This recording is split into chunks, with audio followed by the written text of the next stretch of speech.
everybody. My name is Amy Slagle, and for my senior project, I decided to create a podcast about happiness. So why happiness? Why would a teenager even care about happiness? Well, I'm 18 years old now, and I'm about to go off to college. And I feel like around this time in our lives, we begin to think about what we want to do and who we want to be. And I found myself focusing less on what did I want to do and more of how I wanted to feel. And the answer was happy. I wanted to live a happy life. And when I say happy, I don't mean grinning all the time and skipping around and whistling. When I say happy, I mean I want to be on my deathbed, and I want to say, well, when I'm old. When I'm old, I want to be on my deathbed and say, I had lived a happy life. I want to be overall content with my life.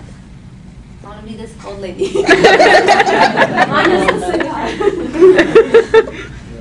So why a podcast? Well, I wanted to reach a broad audience. I knew there was a need for a happiness podcast out there, but I really didn't realize how big the need was until a few months ago. So a few months ago, I decided to go to an AA meeting. And now I am not an alcoholic. I was just, it was just a normal Friday night, had nothing to do, so I thought I'd go back. So I went to an AA meeting. And I think they assumed I'm an alcoholic. And we went around the room and they're like, hi, I'm Christy and I'm an alcoholic. I was like, hi, I'm Amy and I'm a visitor. So there's two things that really surprised me when I went to this meeting. The first was how many people were there. How many people were suffering with alcoholism. And the second was how normal they looked. For some reason, I was expecting them all to look a little rough or have a beer belly or something. I was expecting that you would be able to tell who was an alcoholic. But all these people looked normal. So it made me realize that you can never tell when somebody is really suffering. Like all these ladies, it was a ladies only AA meeting, all these ladies were suffering from alcoholism, but I would have never known that. You can never tell if somebody's happy or unhappy based on their exterior. So I had no idea how to create a podcast, so I sought help from Erica Aguilar, who is a reporter for KUT Austin, and she helped me learn how to interview people properly. And I'm a kind of an introverted person, so like being up here today made me very nervous, and also trying to interview people made me very nervous, so Erica really helped push me to get out of my comfort zone. And recently, actually, unfortunately for me, but fortunately for her, she got a job in LA, so she moved. So I've been recently working with Mr. Dunbar. And he is not the man with the beard, he is this man. So back to the topic about happiness. So what do you think makes a happy person? Your job? Your kids? Vacation? Quitting your job? Yoga? What do you guys think? What makes you guys happy? Music. Music? That's a good one. Your kids? Wait, did you say your kids? Anybody else? Poetry. Poetry? Ultimate Frisbee. Ultimate Frisbee? Okay, so the correct answer is, you're all right. And let me explain why. So when I first started this project, I was looking for this equation to happiness. This 30 minutes of yoga plus 2 best friends minus this amount of stress equals happiness. I was looking for the set formula. But before the fall, we had to do this whole bunch of research and write a 10-page research paper. So I had to learn all this stuff about happiness and positive psychology and all that stuff. And I would read these different articles, and like one person would say, this is what made me happy. And then I would read another article, and they would be like, no, this is what made me happy. And I realized that happiness is unique to every individual. Therefore, an equation does not exist. A set equation simply does not exist. Because everyone is unique. Everyone has had different experiences in life. Therefore, what makes them happy will be different. So I found this out pretty early. So I couldn't make a podcast about. So I wanted to find a happy equation. I figured out it didn't exist. The end. That would be my podcast. That is very short and very boring. Because I had not done any interviews yet, because this was in the fall before we actually started interviewing people. So I didn't have any audio. So I decided to create a story about my podcast. It would end with the same conclusion that there is no equation to happiness, but I would get there kind of a different way through my interviews. So on this quest to find this happiness equation, I first began with Pat Yinks. Pat Yinks is a Buddhist teacher at the Austin Zen Center. And the main thing I talked about with her was meditation.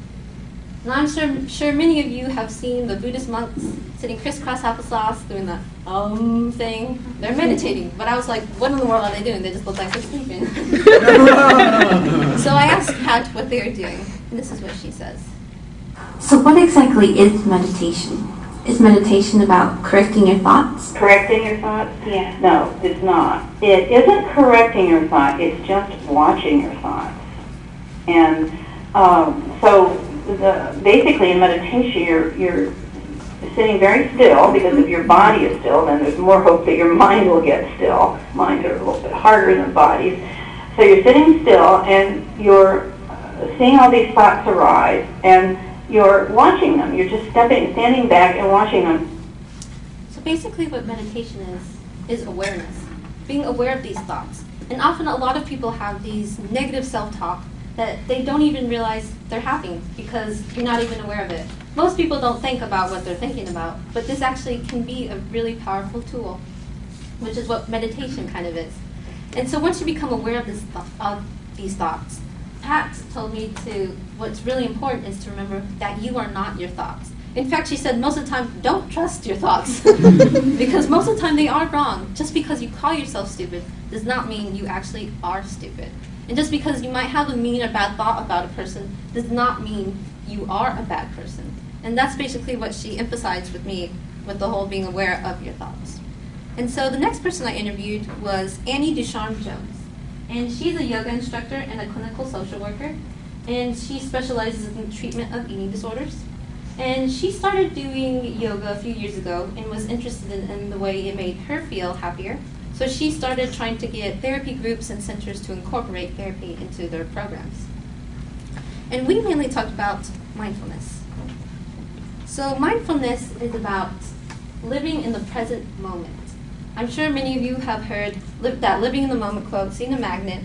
I mean, it's around a lot of places. Basically, this means is focusing on the now. And here's kind of Annie's definition about what mindfulness is.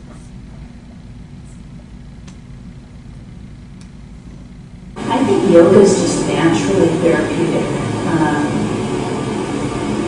What I love most about it is when you're practicing yoga, you're really learning how to be mindful. You're learning how to be really present in the moment with your breath and with your postures as you're practicing your yoga postures. When we talk about mindfulness, the definition varies a little depending on the person. But the basic overall summary of mindfulness is living in the present. I'm sure you have all heard the living in the moment quote or seen it on an inspirational magnet. But those 4 words are easier said than done. Annie has her own variation of the definition of mindfulness. We kind of talked about the definition of mindfulness, which is just quieting the mind by purposefully paying attention to the present in a non-judgmental way.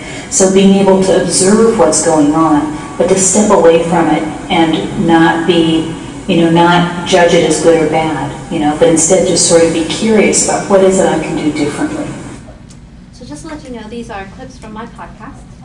And basically what Annie is saying is that we often focus on, we worry about the past or we're worrying about the future. A lot of times we are doing either or instead of living in the moment. And when we do this, before we know it, our life is going to pass us by because we've spent it all living in our head, being anxious about things that happened or haven't even happened. So when she basically said that if you don't live in the moment, then you're basically not enjoying life.